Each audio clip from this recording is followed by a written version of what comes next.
Good evening. Last week, the leaders of the country's four largest parties got the question time treatment. Tonight, with our audience here in Birmingham, it's time to test the ideas of Adrian Ramsay of the Green Party of England and Wales and Nigel Farage of Reform UK.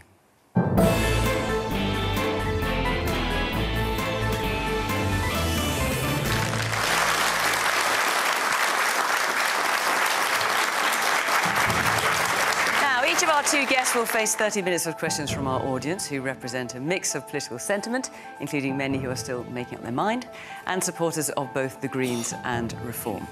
First up is the co-leader of the Green Party, Adrian Ramsay, and after half an hour it will be the turn of Nigel Farage, the leader of Reform UK.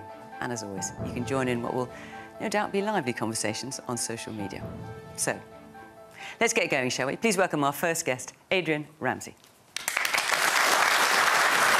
Thank you very much. Good to see you, Ben. Thank you, thank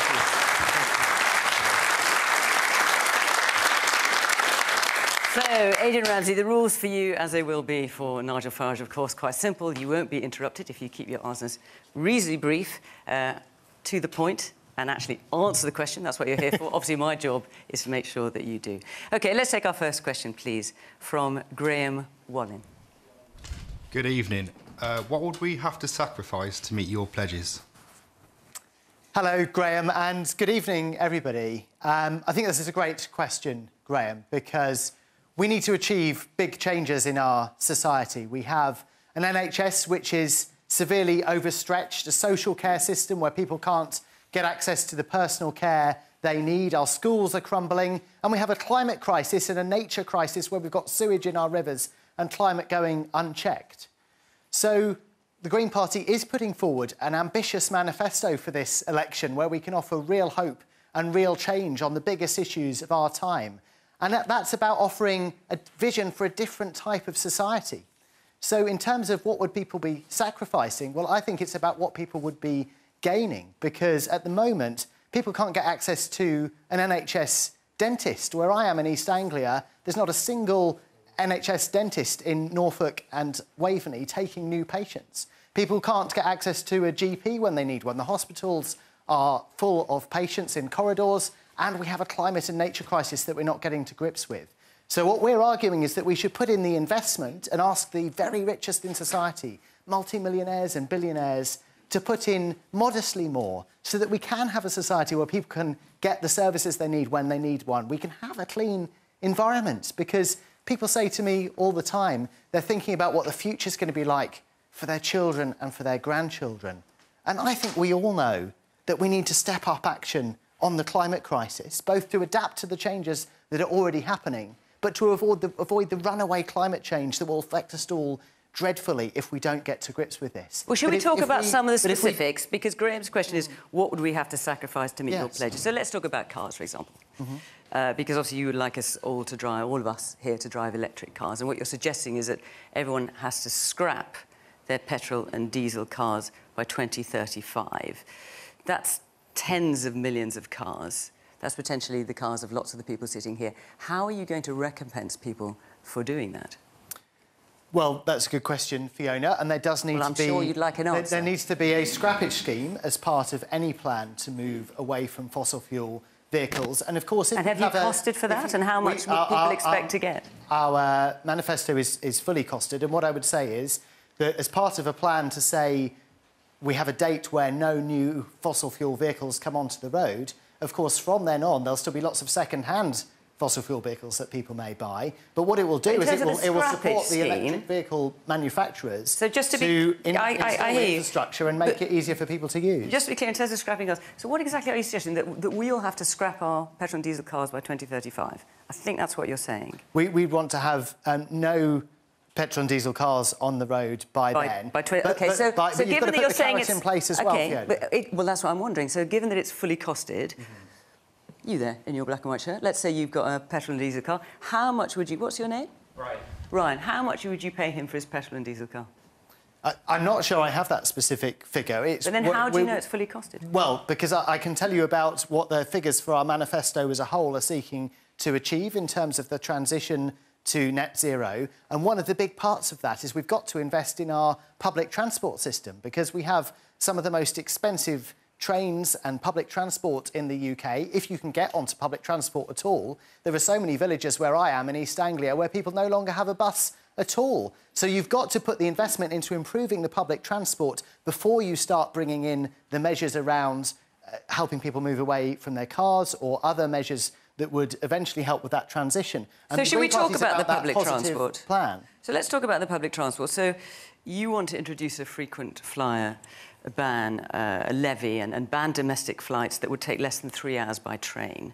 So say, for example, you're coming from Manchester to London by train. It's actually more expensive on certain flights, quite a lot more expensive, to come by train than it is to fly. So again, I mean, just coming back to Mark's question in terms of what it might cost people, what would you do about that?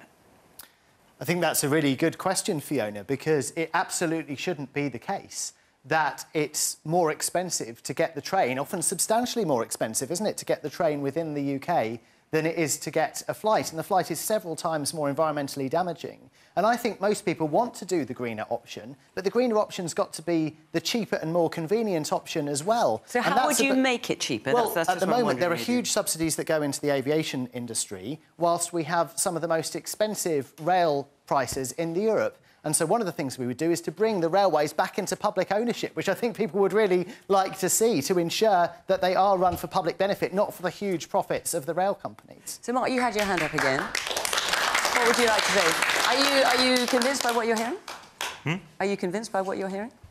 I don't understand. I thought the Green Party were against HS2 and schemes like that, which is improving high-speed rail, so why were they against it? So we want to see far more investment in public transport and, in particular, in improving regional and local connections here in the Midlands, in the north, in all parts of the country. We did have concerns about the huge cost and also the local environmental impact along the London to Birmingham route of the particular proposal for HS2. But that route's happening now, and what the government said is it's going to scrap the perhaps more helpful leg of HS2, which was going to be in the Midlands and in the north, and it said it'll put that money into regional and local transport networks for the Midlands, for the north, for the whole of the country, all of our regions. I'm in a region in East Anglia which is underinvested. I think probably you in the Midlands and in the north, Phil, your public transport's not been invested in. And my question to the government would be, it said it was going to invest that HS2 second leg money in local transport. Where's that happening? Have you seen the improvements to public transport where you are? I know I haven't. So we need to get that investment into local and regional rail services, into improving bus services, so that people do have that option for public transport wherever that's practical. There's quite a few hands up. Let's get around some of you. The woman there in the... Hello. Hi there. Just going back to your comments about us all scrapping our petrol and diesel cars and having electric vehicles, what are you going to do to actually put in place the infrastructure across the whole of the UK to support that? Yeah, absolutely. What's your name, sorry? Dee Williams. Dee, thank you for your question, Dee. I think that's an absolutely crucial question. You know, I've sometimes been asked a gotcha question from interviewers in this election about, you know, do I have a car? And I do own a car, which I use when I need to. It's a hybrid car. I would have got an electric car, but the house that I lived in when I got it was a terraced house where there was no charging points. And I'm sure lots of people will face barriers like that, or financial barriers. You might want to get an electric car, but it's too expensive, or you're worried about the infrastructure. So that's got to have the investment, both from government, but also the reason why I think we do need to have a clear timeline for moving all of our vehicles to electric and away from fossil fuels is that that gives the private sector a clear timescale to work to for putting that investment in. And when the government changed the goalposts that the Conservative government actually had itself in place for moving away from fossil fuel vehicles, they pulled the rug away from the electric vehicle sector, as they did from the renewable energy sector, when they were all geared up for putting that investment in. So if we're going to get the business opportunities and work closely with business to make these changes, we have to give them the confidence that they have on the timescales that are there. And it's really odd to me that a Conservative government would be so anti-business as to pull the rug away and also be talking down the UK so much when we could be playing a lead in this green transition to a greener future. People say to me all the time, you know, what can the UK do on climate change given what China's emitting? Well, what we can do is what we've done in the past. We can be patriotic. We can say, we are going to lead the world into the green industrial revolution of the future, with all the jobs that will bring, the bills it will bring down, and it will create a better society as well. Let's take another question, because that sort of leads into another. Derek Chapman, whereabouts are you sitting? Yeah. There you go. Good evening. It's lovely to have your green vision, but what I would like to know is how are you going to get countries like China and India to go green?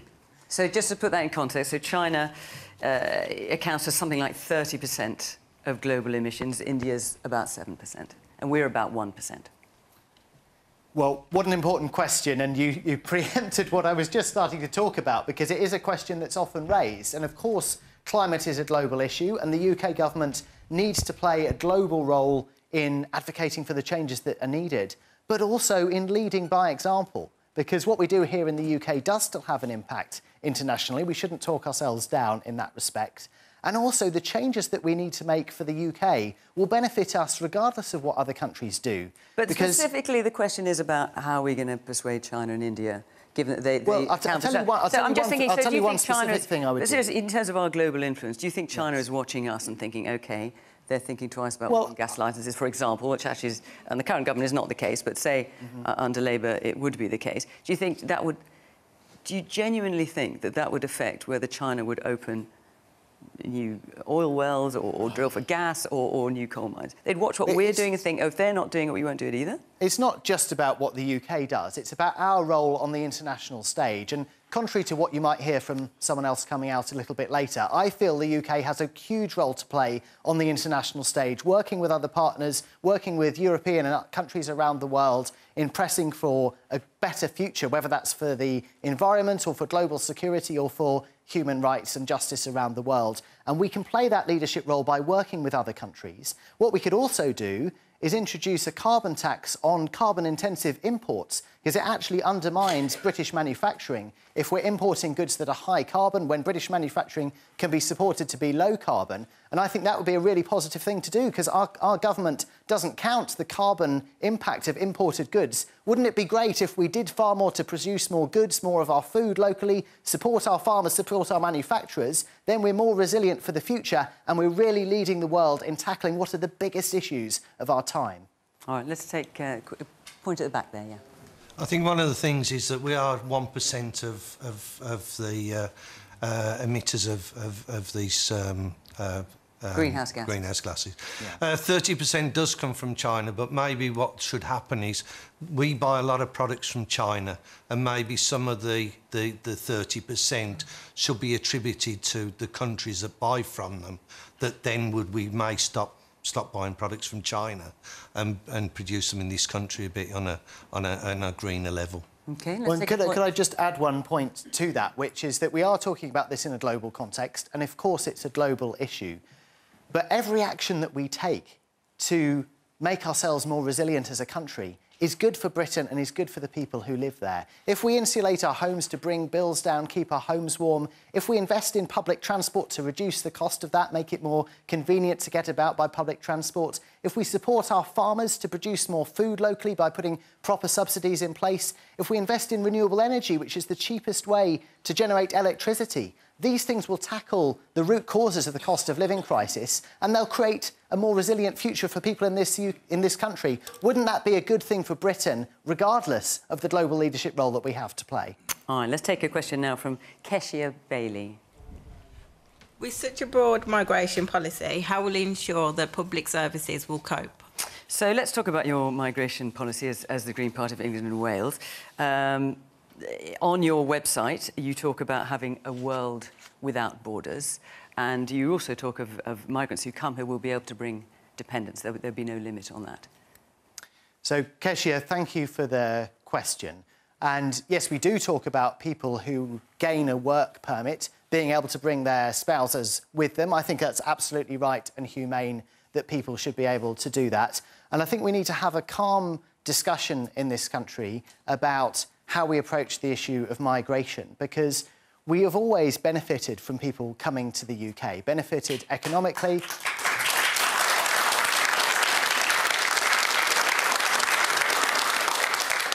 We benefit economically, we benefit socially. I'm sure we all know people who come to the UK to support us, and we only have to listen to the horrific comments that were exposed on Channel 4 last night of people immediately around Nigel Farage to remind ourselves of just what a stark future we could be heading in if people back him and reform in this election. So what does a world without borders look like? Well, let's talk specifically about that, because that's quite a statement. It's not one that any other party, any mainstream party is making. So does that mean that anyone who wants to come can come? Irrespective of numbers, if you want to come, you can come. So you're quoting something that people sometimes talk about as a long-term vision in a very different type it's on your website. Well, what I'm here to talk about tonight is our manifesto for this election for the next 5 years. So are you distancing yourself from I'm saying it's not something that we think is realistic in this next 5 years of this next Parliament. But maybe what we think is needed. Well, there are a number of things that need to happen. The first thing we need to do is to recognise that in terms of people coming here to work, you're more likely to be treated by someone who's a migrant from another country in the NHS than you are to have a migrant in front of you in the queue. And I've been spending the last few months supporting a close family member of mine who's been in the hospital, in Norfolk and Norwich Hospital, now in the care system, and has had fantastic support from staff who are severely overstretched in the NHS, and I hope we get to talk about NHS funding later on. But the point I'd make is our health system, our care system are dependent on skilled people coming from other countries to run them, just as so many other sectors are, and so many sectors that have struggled in the last few years as employment and migration policies have changed since Brexit. So I think we need to recognise and value the skills that people bring. And the people that have supported my family, and I'm sure support yours in the NHS, we need to welcome the skills that they bring to this country. Man there in the glasses. It's all well and good to say immigration's great, and I think most people know that. But for 12 years in a row, we voted in a mandate that would reduce immigration, and it never happened. So is it now your opinion that we should just forget that and go with, forget that that's not happened, leave it be?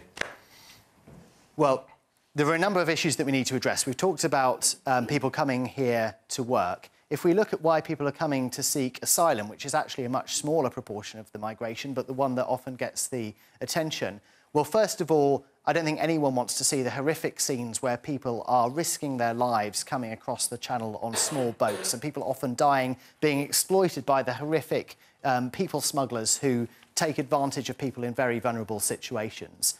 We have a proud record in this country of welcoming people who are fleeing war or persecution, or increasingly poverty or changes in the climate, which is particularly affecting poorer countries around the world. And we need to play our role internationally, working with all countries in the world in supporting a fair number of people who are seeking asylum. But we also need to look at what are the reasons why people are fleeing their homes. It is about poverty around the world. It is about war. It is about changes in the climate. And that's why the Green Party is alone in this election in saying we would not only restore the international aid budget that this government so dreadfully cut, which so many Conservative voters, let alone Green and other voters, were angry with, we would increase that budget and we would put more money into climate finance to support poorer countries in the world with adapting to the changes in the climate. And the man you might hear from later on will talk down changes in the climate. But if he's really serious about making sure that people around the world don't need to leave their homes and that we can actually address the real security challenges this country faces,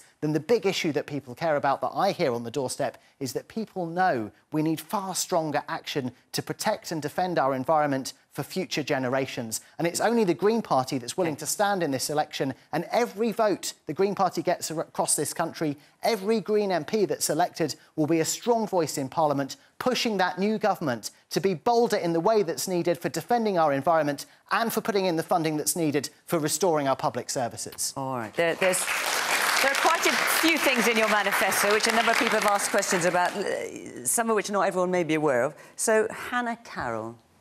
Hannah, there you go. Hello. My question is, your manifesto mentions scrapping the PREVENT programme. How are you planning to tackle hate crime, misogyny, anti-Semitism and Islamophobia? And for those who aren't necessarily up to speed on the PREVENT programme aims to stop individuals becoming terrorists. That's its overall aim, using local authorities, community organisations, and obviously police play a major role in that. And your plan is to scrap it. Well, thank you for that question. And of course, all of the issues that you raise need to be taken incredibly seriously. Misogyny, hate crimes are a major issue in this country. Violence against women and girls is a major issue. Islamophobia is clearly a major issue. And sadly, the divisiveness that we've seen in this election, I fear, can only play to extra divisions in society, and we all have a role to play, whether that's politicians, whether it's any of us in society, to promote a more harmonious approach. And it's a bit of an issue in your own party, isn't it? I mean, let's just talk about some of your candidates. Adam Pugh, who's a candidate for Deptford and Lewisham North, he tweeted about Royal Navy vessels sailing to the Mediterranean to support Israel. Obviously, as we all know, there's a war going on there in Gaza. He said, "I hope they sink." You've got Natalie Anderson. She's a candidate for Woking. She said online that this is a report anyway, that the 7/10 attacks, the October 7th attacks on Israel were orchestrated. You've got Simon Anthony. He's, again, a candidate of yours for Barking, compared Hamas to the French resistance. They're still candidates, so I assume you support their views. I don't support any of those views that you've just outlined, Fiona, but I'll tell you what... So why are they still candidates, then? Well, if there have been concerns raised about particular candidates, as there have been with some of our candidates... I mean, these concerns have been around for a good few weeks. Then those concerns are properly investigated through the right channels inside the party. Those channels are separate from the party leadership, which is a matter of good governance, according to bodies like the EHRC. So, but the election's... Hang on, the election's only a week away. There have been instances where there have been Green Party candidates who were selected, who are no longer going forward. 5 out of the 574 candidates across England and Wales. We have heard that, sadly, all parties have had candidates who were selected in this election that have no longer gone forward. But so you're saying... Hang on, just to be clear for all of us, you've got a system in place. It's just under a week now to the election. These 3 people, with the views that they have expressed, reportedly online, hoping the Royal Navy vessels sink, comparing Hamas to the French resistance, whatever your process is, I mean, I've been reading about these people for some time, they are going to go ahead on next Thursday in your name, and you're happy with that? Well, I can't comment on what all 574 candidates across the country are standing, and I'm not familiar with those 3. What I can say is that if issues have been raised, they're being investigated internally. There have been a number of occasions where candidates have been asked to take down posts and have done so, and there have been other cases where candidates have been asked to withdraw or have been withdrawn. But the general point that I'd make is that we live at a time when internationally we're seeing absolutely horrific scenes in Gaza with... There's now well over 35,000 people who have lost their lives, aid not getting through, their homes being blown apart, just horrific scenes that we were seeing, just as the absolutely horrific attacks on Israel on the 7th of October and the resulting taking of hostages is completely unjustified, and I say that unequivocally. So what we need to be very aware of in talking about this is that there are Jewish communities and Muslim communities in the UK and around the world who are feeling very vulnerable at the moment, and all of us, and I'd say this to candidates of any party, need to be very aware of that when we're talking about this issue. But that won't stop me standing up and saying that the UK needs to play its role internationally in putting pressure for there to be a ceasefire from both sides, and in saying that it's absolutely unacceptable for the UK to continue selling arms to Israel when the International Criminal Court has been very clear that Israel, as well as Hamas, has broken international law. Okay. I have to say, because we are in an election period, and I mentioned some candidates, that a full list of candidates for those constituencies is available on the BBC website. Let's take a question now from Adam Norwood. Adam, whereabouts? Hi, Adam. Hang on, we'll just get the mic to you. There you go. With a second Trump government looking likely from the west and war inching closer from the east, how will green defence policies keep us safe? And just for those of you who might not be as familiar with the Green Manifestos, perhaps you are, and certainly you are suggesting we scrap Trident, which is obviously our nuclear deterrent. Well, Adam, the first thing you talked about was the prospect of a second Trump term, and watching the highlights from the debate last night, my heart sank, because clearly I want to see Biden elected instead of Trump. But there are clearly big questions now over whether people are going to get behind him, and big questions for the Democrat Party. But how would green defence policies keep us safe? That's the question. And you're suggesting scrapping Trident. So in relation to Trident, I think we should listen to what a number of retired army generals have said and what former defence secretaries have said, which is that Trident no longer addresses the security challenges that we face today. It was for a different era. It doesn't address the global security challenges that we face, either militarily or in terms of cyber security or other issues. Now, of course, I support retaining the rest of the defence budget and supporting our armed forces with the great work they do both to defend this country and humanitarian work around the world. And there's going to be more and more, sadly, humanitarian work around the world for our armed forces to do. But supporting them directly is the way that we need to put in that funding. So your co-leader, Carla Denyer, was talking on the radio very recently, and she said she expressed a view that having Trident makes us more of a target for attack rather than deterrent. Is that a view you share? Well, I think that the UK has long supported the idea that all countries that have a nuclear deterrent should work towards disarmament. But interestingly, this government hasn't actually taken any positive steps towards that. No, but that's not the question I asked you. In fairness, I asked you, do you support your co-leader's view that for the UK to have Trident makes us more of a target? Well, what I would say is that having nuclear weapons in the world clearly makes the world less safe than not having nuclear weapons. But does it make the UK more of a target? That's why if she is your co-leader, I'm just asking if you share her view. Well, the Green Party, as you say, is in favour of moving away from having a Trident nuclear weapons because you think system. in part because you think it makes us more of a target? Because for two reasons. Because we don't think it reflects the international security challenges of today, and because a world with nuclear weapons is inherently less safe than a world without. But we need to work internationally to address this, and we need to put the funding and focus on the armed forces that's actually going to address the security challenges we face. We've got just about a minute and a half left. Let's very quickly take a question from Sonia. Sonia Foxall. Sorry, hang on, we'll just get a microphone over your head. There you go. I'm self-employed. I've seen increases in corporation tax, in dividend tax and a frozen personal allowance, and now you want to tax me even more. Why? So you're suggesting raising tax for higher earners, but also removing the cap on national insurance, which obviously means an increase in what people will pay, for those earning more than $50,270. So thank you for your question, Sonia. And just to clarify one point, we're not proposing any changes to income tax.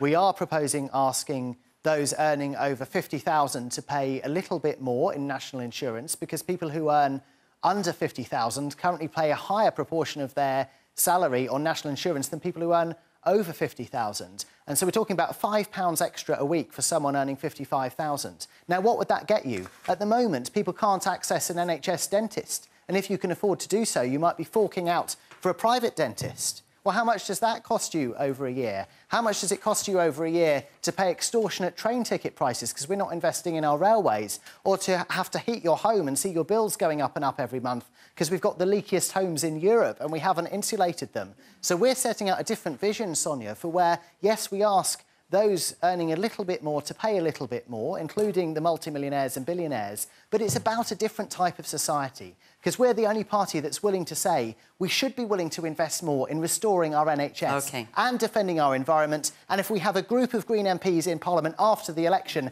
we can push the new government to be bolder on the issues that we really need to address. I'm so sorry, I'm afraid we're out of time, but listen, thank you very much. Adrian Ramsay, thank you very much for taking our questions. Thank you very much, Fiona. Thank you. Thank you very much. Adrian Ramsay, thank you.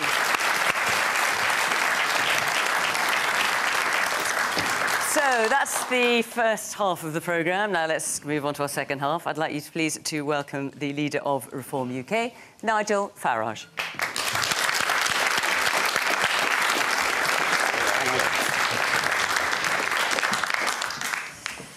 So, as I said to Adrian and Nigel, I'll just remind you that you're here to answer the questions from the audience. You know, I will not interrupt you, that's my aim, unless, obviously, you stray off the point, or, in fact, the question isn't answered. So let's start with our first question tonight, which is from Mark Corden. Hello. I'd like to know, what is it about you and your party that attracts racists and extremists, whether you say you want them or not? Well, I've done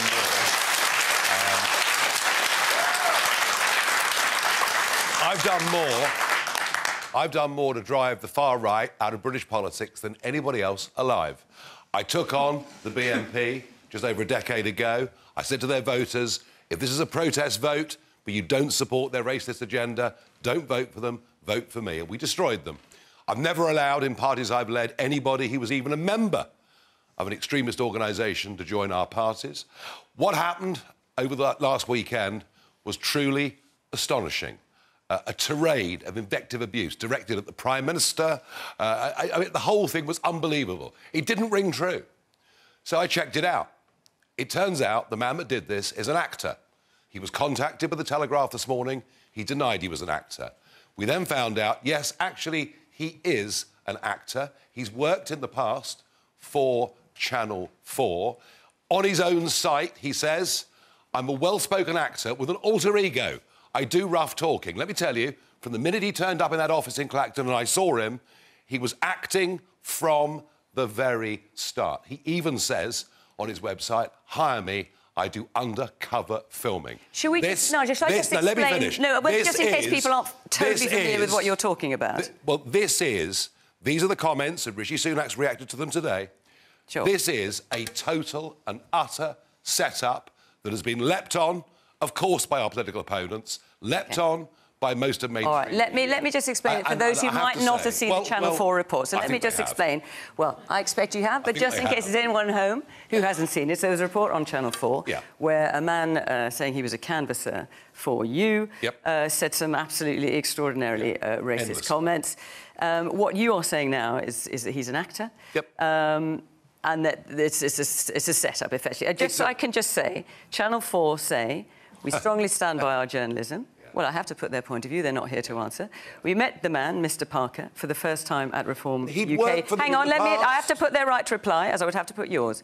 We met Mr. Parker for the first time at Reform UK party headquarters, where he was a Reform Party canvasser. They say they didn't pay him, they didn't know him, and that he was filmed covertly. So if it was a setup, when you're saying it was, very clear, you've been saying that all day, who set it up? Are you saying that Channel 4 paid this guy? They're denying it. Paid this guy to set you up? Channel 4 used a production company, which of course gives them deniability. What I have no doubt about is this guy was in his alter ego. I've even found now on TikTok this guy doing sort of Alf Garnett type stuff. This was a comedy act, but it was designed to hurt us. And sadly, some people believe it. And let me promise you. So who do you think would have done this, Nigel Farage? I want nothing to do with people like him, and he has nothing to do with us. He's somebody who turned up, we didn't know who he was, and by sheer coincidence, he happened to get teamed up with Channel 4, who we'd worked for in the past. I'm sorry. So in order for this theory to be right, I'm not saying it's wrong or right, I don't know. Not a theory, I'm telling you that he lied to a Telegraph. No, what I'm saying is in order for what you're suggesting to be correct, someone, I'm assuming you're saying, you're being careful not to say it's Channel 4, but someone must have paid this man to basically pretend to be a racist and therefore to smear you. So that must be someone from within the media, I assume. Is that what you're saying? It may well have been the production company, or it's the guy himself who wanted publicity to get more parts. I don't know. And then contacted the media company to make sure they filmed at the right moment? What I know is this is a political setup of astonishing proportions. Right. Mark, what do you think of what you're hearing since you asked the question? Well, I mean, that's one example from today, but what about the multiple examples from throughout your career? I mean, I'm asking about everybody who said things about shooting people coming across. No, sorry. That was what that man said yesterday. And by the way, if you doubt what I'm saying, I'm back in Birmingham on Sunday. We're holding an event. It'll be the biggest event of this election campaign. I'd love you to come along. Our star speaker, Zia Youssef, who is a practising Muslim but a proud Brit, and he's going to come along and explain to us why immigration and relations between communities and the growth of extremism are the most important things in this campaign. And one more thing. When I went into the European Parliament 5 years ago at the head of 29 MPs, the biggest group in the whole of Europe, ironically, they were the most diverse group of politicians ever seen in the European Parliament. Well, you've made it quite clear. So I stand on my record. OK, well, let's talk about your record. You've very clearly wanted to distance yourself from this man, Andrew Parker. We've all heard that. Anyone. OK, well, anyone. Let's talk about some of your candidates. Yeah. So I've thought long and hard about this. The kind of language that is ascribed to them, that is reported as having been said by them, is not the kind of language I would ever use. But also, we know what we're talking about, and forgive me if I offend you at home, I'm going to repeat some of it. So Leslie Lilly, candidate for Southend, East and Rochford, who said of migrants on small boats, more scum entering the UK, I hope your family get robbed, beaten or attacked. Edward Oakenfull, your candidate for Derbyshire Dales, who says importing sub-Saharan Africans would dilute the IQ of the country. Your candidate, Robert Lomas, Barnsley North, who says, and these are difficult words to say, black people of Britain should get up off their lazy arses and stop acting like savages. I apologise to those offended by that. These are your candidates. Why are they still your candidates? I don't know any of them, obviously, but this has been widely reported. Why are you still standing by them? Hang on a second. As you just went through with the Greens, you know, every party's had problems in the snap election. I organised a professional London vetting company. We paid them £144,000 up front to vet our candidates. They didn't do it. Now, I think this was the first of a series of the establishment not wanting us to do well, and I'm afraid I'm seeing it from the Russia hoax to what happened with this guy yesterday. And the reason is very clear. Well, hang on, that's not the question I'm asking. The question I'm asking... Well, I paid... and Mark here talked about things that have been said by candidates. Now, hang on, Nigel Farage, please answer this question. This has been widely reported. These comments... Hang on, let me finish. These comments by your candidates have been widely reported. You don't need a vetting company to fund. They're out there in the public domain, in the newspapers, online. Why are they still standing as your candidates? I inherited a start-up party. Remember, I've been doing this... Why are they still standing as your candidates? Well, they're not. They've been disowned. In most cases, they've been disowned. With people like Lily from... I mean, honestly, what he said is criminal. So why is it your candidate? Wrong. I have no idea why this man... You are the leader. I wasn't the leader. You are now. I inherited this. It was a start-up party. I paid a professional London vetting company to weed this out. The work wasn't done. We're a start-up, and all start-ups, whether they're business or political parties, get some wrong uns in the end. Well, now I've pointed it out to you. Are you going to withdraw your support from these people? I wouldn't want anything to do with them. So, shall we take it that you have withdrawn your support from these three people? I want nothing to do with them. OK, let's take some more questions. Yes, the man there in the glasses. Yeah, I mean, I know some of my friends, they have start-up companies, but none of them employ a whole slew of massive racists like you. So I credited you with more intelligence than to say it's an actor. And what I want, I'm not an actor myself, but I want to defend actors. Not all actors are racist, but, you know, probably the only actors who are racist are the actors in your party. Well, hang on a second. The Labour candidate, and we're talking about Clacton here, the Labour candidate in Clacton has made some deeply offensive, racist remarks, so much so that Keir Starmer has banished him from the constituency and said, go to the Midlands. So you get people in all parties saying wrong things and bad things. Wherever I find it, I always drive it out, and I've done that all my career. Well, they're still standing, but from what I understand, you're going to stop them standing for reform anyway from now on. Yes, a woman in the red and black top there. I just want to know, when are you actually going to take responsibility of your actions and say sorry and stop making excuses? I'm not going to apologise. I'm not going to apologise for what... And we'll find out the full truth. But I promise you, what happened over the weekend, what was on the front page of the Times today, is a set-up, a deliberate attempt to smear us. It's almost... When you look at it, what he said is almost unbelievable. A constant stream of invective. And he does this for a living. He does it professionally. And he came along in his alter ego and did it. It's wrong. It's not a million miles from what these candidates are reportedly said. It is the woman with the blonde hair here. Nigel Farage, I just have a question about being a paid actor. You also run you are online on a website called Cameo, where you'll record paid shorts of you doing roasts or pep talks for people. I was just wondering, your cheapest ones you do are £70. If I paid you £70 now, would you admit that this country would be nothing without our rich history of immigration? Well, I tell you what.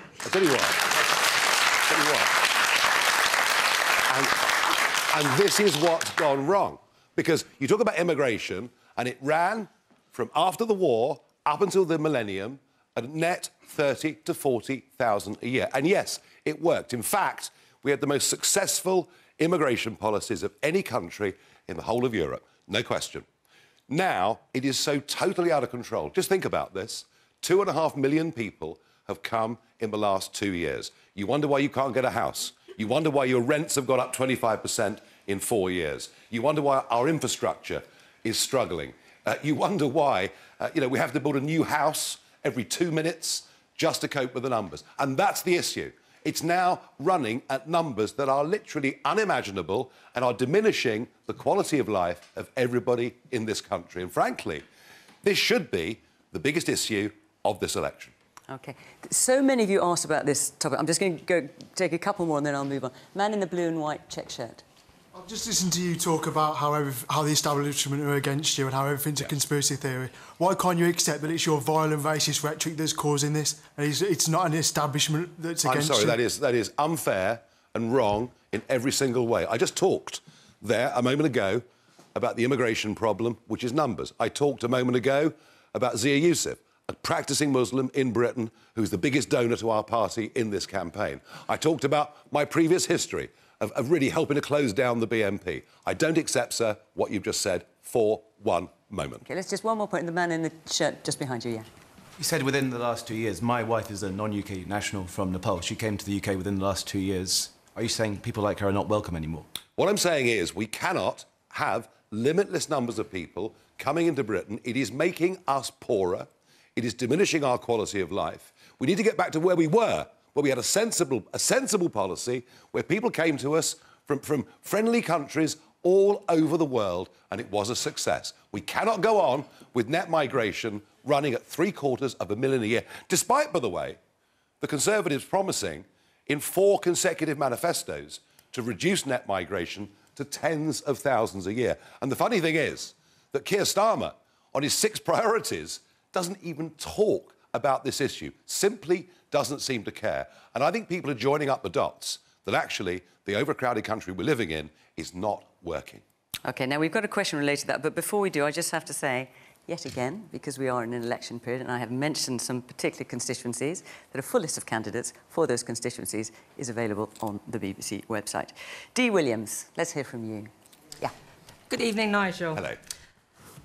Your core pledge concerning illegal migration states that migrants in small boats could be returned to France. How will you achieve this?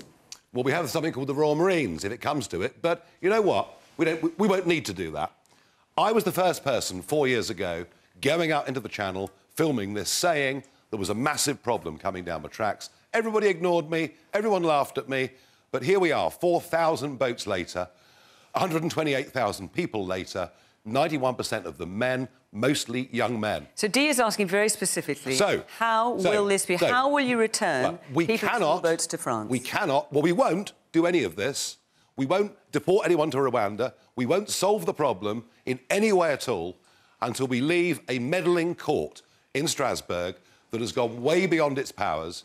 We have to leave... You're talking about the European Court of Human Rights. We have to leave the European Court of Human Rights, get back our own sovereignty, declare that anyone comes via this route will not get refugee status. And if that doesn't work, we'll pick them up in the Channel and take them back. And by the way, we've given the French £500 million.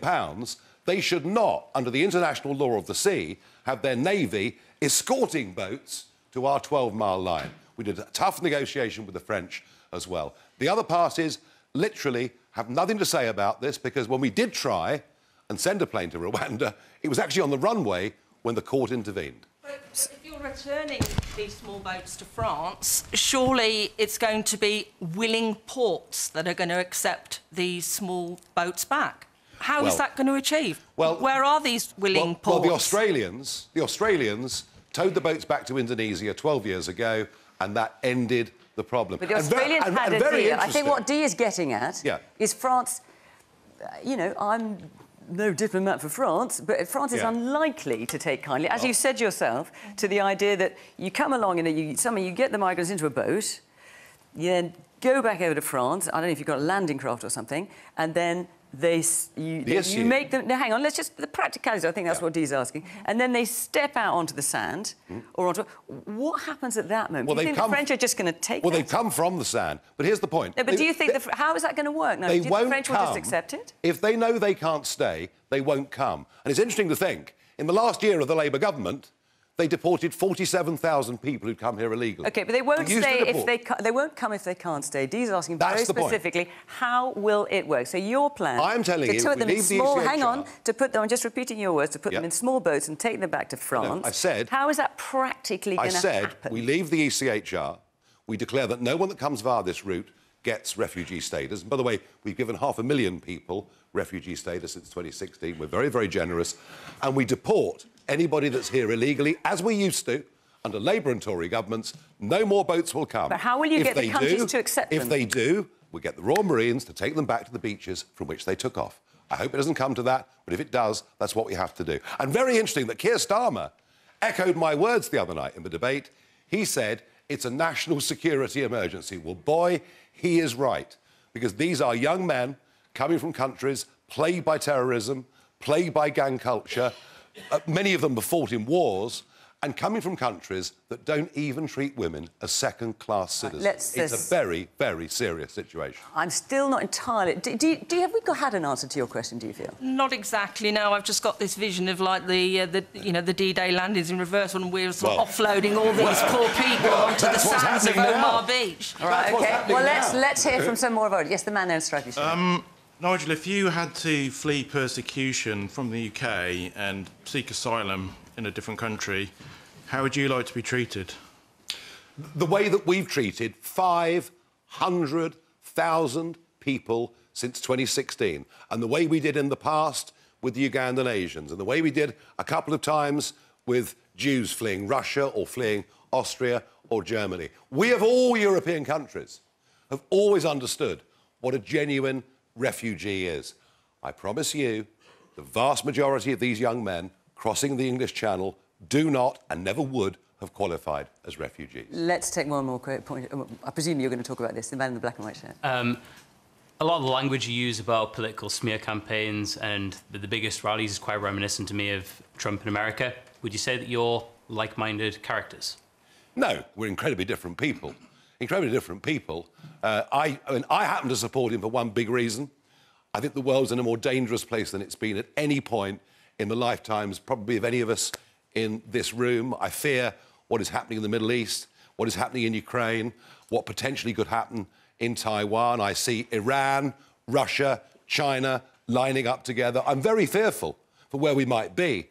And I think peace comes through strength and not through weakness. And I think Biden has been an incredibly weak American president. That was evidenced on that debate last night. And I want someone strong, but somebody who's a peacemaker. Remember, the Abraham Accords were Arab states and Israel joining up together. That's why I support him. Wasim Chowdhury, let's take a question from you. Whereabouts are you, Wasim? Oh, there you go. Evening. So you claim that Brexit will help Britain prosper. Why hasn't it? In economic terms, if you look at our exports, we've gone from the day we voted Brexit to now from being the world's 7th biggest exporter to the world's 4th biggest exporter. Not in trade, as I'm sure you'll concede. Well, trade and services. In services and gold, but not in trade. Well, trade is both. Trade is both. So not in goods, I'm so sorry, in goods. No. Well, in goods. Well, we've given up manufacturing things is part of the reason for that. But I want to say this. There are two massive disappointments with Brexit, and one of them is economic. 5.5 million men and women in this country running small limited companies or acting as sole traders, living under a huge, burdensome rule book, living under VAT thresholds that are too low, damaging genuine growth and prosperity in the economy. Those of us that voted Brexit, those of us that saw an 80-seat majority for Boris Johnson in 2019, the opportunity to free up those small businesses, to get rid of rules and regulations, and the Conservative government have done none of it. And that is a huge regret. It's not a failure of Brexit, it's a failure to deliver what people voted for. Wasim, since you asked this question, if you don't mind me asking, how did you vote in the EU referendum? I voted to leave. And you're asking this question because you're happy with what you're seeing now or unhappy? I'm unhappy. I understand Nigel's not the Prime Minister, but, I mean, on the ground level, for the common working man and woman, nothing's changed. Everything's expensive now. People are really struggling with the cost of living crisis. I don't think... I mean, what's needed at the moment is so vast that I don't think anyone's really put anything serious forward. And I think many working class people look to you to Nigel? Yeah, to Nigel to deliver on Brexit. I'm a Labour voter, but I voted for Brexit, and I thought, I thought things would possibly change, as did many people. But on the ground level, if you look at what's happening at the moment in the country, there's a lot of poverty and there's a lot of people who are, struggling at the moment, and who cares about them? No one cares about them, because I think you have one group of people who live a certain way, a very small number of people, and then you have everybody else. And I don't think they can resonate with how the average common man and woman in this country lives. And it's all well and good to just talk about one issue, but there's a much wider issue. And obviously, Nigel, I totally get that, and that's why the main policy platform, domestic policy platform that we're running on in this election that will make a huge difference to that group of people you're talking about is to lift the threshold at which people start paying tax to £20,000 a year. Why? Because it means the lower paid in society will be better off, and you've talked about increasing poverty. But crucially... Can I just... Wait a minute, Nigel. Can I just challenge you on that? Because I know that's something you've said before. I have. But you've got other people analysing your policies and saying that actually the top 10% of households would receive, under your policies, 28 pence for every pound, but the bottom 10% would only get 2 pence for every pound. So the richest households would... There'd be an increase of 4.3% for them, but only 2.3% increase for the poor. So how is it benefiting the poorest? No. In percentage terms, those that would benefit the most are those on low pay. But here's the crucial bit. Well, not according to some economists who are saying actually it would be much more. Well, we don't think percentage increase. We don't think that staff nurses in hospital should pay 40% tax, right? People have been dragged in to higher and higher taxes. But just to check, so you're saying my figures are wrong, are you? In percentage terms, they're wrong, yes. OK, so that's the IPPRs coming out. They're wrong. The biggest percentage winners are the lowest in society in terms of income. And let me tell you, benefits. 9.2 million people of working age not working. They're not all layabouts. There are many people, I bet we all know people, on benefits who'd love to get back to work. But if they work for more than 16 hours a week, they lose their benefits. They're better off staying on benefit than going to work. They're the winners. They're the winners out of starting tax at £20,000 a year. Mums with small children and many others. And I tell you what, that would do more for the poorest in society, more than any of the other parties have even considered or discussed. Well, at the back there, yes. Hello, I'm a doctor in the NHS. My parents and myself were migrants to this country. You've said that the reason that there's waiting lists for the NHS, there's not enough houses, there's not enough, the cost of living's too high, is because of migrants. But since Brexit, there's been shortages of critical medications in the NHS, from what I understand, because of supply chain issues, such as IV paracetamol and other medications that help people not die.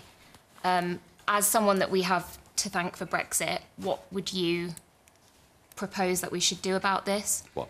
What I blame for problems in the NHS, I wasn't blaming migrants, I was blaming the population explosion, you know? I mean, we've had a 10 million increase in the British population since 1997, a 6 million increase since 2010 when the Conservatives were elected. There's not enough of certain types of medications. In terms of medication... Is because too many people are using them.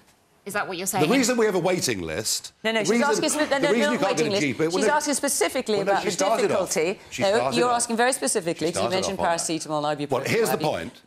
Just so we're clear what the question is... And it's not just paracetamol and ibuprofen, it's medications that are critical to keep people alive. And you're saying, in your experience, that Brexit is either wholly or partly the reason why it's harder to get those medications. I do remember being told before the vote that we get all sorts of diseases if we voted Brexit, but here's the point. Freed from the European Medicines Agency, and thank goodness we are.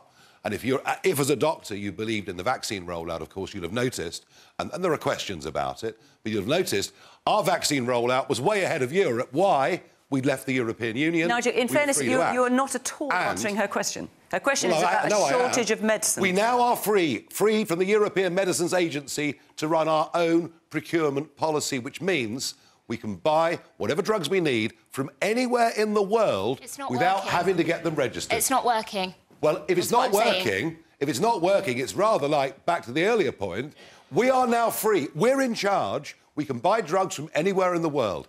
If the NHS is failing to do that, that's on them, not Brexit. Man here in the black T-shirt. How much better off are you because of the taxes you don't have to pay through the UK leaving the European Union? I'm not. No, the opposite. You're all poorer because the tax burden is now, for working people, is now the highest since 1948. And this is the trickery. I mentioned earlier about staff nurses. 40p tax was the top rate of tax in this country, right? From the mid-80s right through to the end of Tony Blair's time. And 1.5 million people paid that top rate of tax. Because of sleight of hand and freezing allowances, by the end of 2027, it'll be 8 million people paying that level of tax. Fascinatingly, both Labour and Conservatives agree they're going to keep the tax bands frozen. You will all be paying more tax under the next government, whether it's Labour or whether it's Conservative. One there. We heard from the Green Party before you, and to me they felt full of hope. Listening to you, it feels full of fear. Does that bother you, that you give an atmosphere of fear and perhaps people vote for you because they're worried about what will happen? I want to help the poorest in society, lift them out of society, get people off benefits, which won't just help them economically, but psychologically too. I want to get a grip on the population explosion so that for the NHS and others, we can start to catch up. I want our young people, our small businesses, to be freed from regulation, to become more profitable. Actually, what I'm offering is... And look, we know Labour are going to win, right? We've known from the start Labour will win. What I'm offering is a platform to campaign on for the next 5 years. It is positive, it is optimistic, it is about building a better Britain, but recognising that right now it's broken and the two leading parties offer no solutions at all. Man there in the black T-shirt, yeah, on the left. Nigel, how do you plan to pay for it? Like, there's a lot of stuff in your manifesto, but how do you actually plan to pay for all this stuff? Conservative and Labour, you know, they're not offering all these things you're offering, so how do you actually plan to pay for it all? Fair dues. By the way, I won't call it a manifesto, because I think the word association with manifesto is lie. So I'm calling it a contract. Yeah, but just to be clear, a contract has a legal status, so the people here potentially could sue you if you don't do what you say. So you might call it a contract. I think by any definition, it isn't one. I'm always prepared to take a risk. It's more like a manifesto. That's fine. Point number one, a racket that goes on between the Bank of England and the banks with their money. I'm not a big fan of the banks, as some might know. That's costing up to £35 billion a year. Point number two, the HS2 project, which is just hopelessly out of date for the modern world. I'd scrap the rest of that. We'd save £35 billion. But the big one... So you're just going to leave all the HS2 that's already been built, that's all just going to be scrapped, all the construction yards everywhere, very often in life, the first cut's the best cut. We started off with HS2 with an estimated bill of £38 billion. Suddenly it looks like it could be up to £150 billion. So money down the drain then, essentially? Yes, but rather than putting more down the drain. But the big one is this.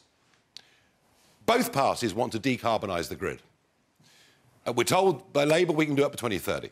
We're told by the Conservatives we can do it up to 2035. We can't. It's literally impossible. It is going to be the single most expensive thing we have ever done in the history of these islands. We can comfortably save £30 billion a year by growing up and being sensible and recognising if we want carbon-free energy, reliable, not intermittent, carbon-free energy, the only way to go is small, modular nuclear reactors. OK, and that's the future that I foresee. I'm afraid I have to cut you off there, Nigel, forgive me. Oh. Our time is up. No. Thank you very much. Just started. Half an hour. Thank you very much, Nigel Farage. Thank you very much for our audience. That is it. Question Time will be back next Friday, not Thursday. Of course, that's polling day. On Friday, we'll be in London picking over the actual election results. Who knows where we'll be then? For now, from Birmingham, from all of us here, bye-bye.